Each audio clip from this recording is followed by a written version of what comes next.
So there was someone in Nigeria, like whenever he's communicating, like he will use this big drama that you're wondering that, well, God, like what are you talking about? Like I mean, like in his mind, is communicating to the audience, but nobody understood what he was saying. So like to me, she's like, it's a waste of time. Can you imagine talking to that kind of person for hours, and all you're hearing is just big drama, and you're just nodding your head. In his mind, he has communicated, but to you, you're lost.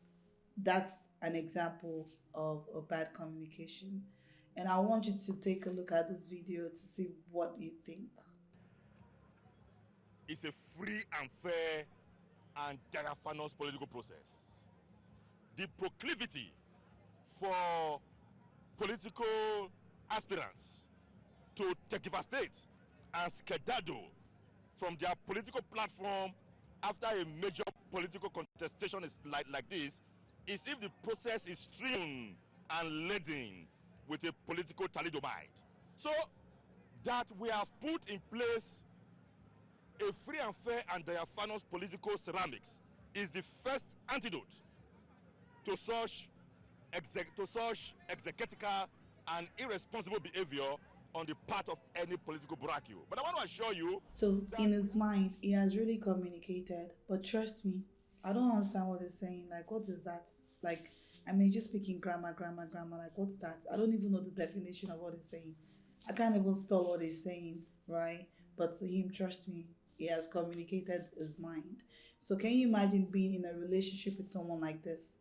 Like he's saying one thing, you're hearing another thing, and then there will be constant fight and battle. Why? Because he's not he's not successfully passing across his message because you're not understanding. So let's take a look at communication. What is the definition of communication, and why is communication so important in relationships? Period. Be it with your boss, be it with your wife, your husband, your children, your colleagues, like, just people around you, period. Communication is key. Because if communication is so important to God, how much more us, human beings? So, what's the definition of communication? Communication can be defined as a connection between people or places. Another definition for communication is a successful conveying or sharing of ideas and feelings. So, with the video that we just watched, do you think this man has successfully conveyed his feelings or his message to you as his audience? Do you think he has successfully communicated his feelings or his ideas to you as his audience? My response is no, because I don't understand what he's saying, right? And do you know that communication can also be non-verbal? So we can't just limit communication to verbal feedbacks, right? Like it can even be non-verbal. Sometimes our body language, like if someone is doing something to you that you don't like, just sometimes like the way you roll your eyes or like the way your hand gestures, different things can add up to communication. Like in some countries, doing this, like African talk, is aggressive and offensive.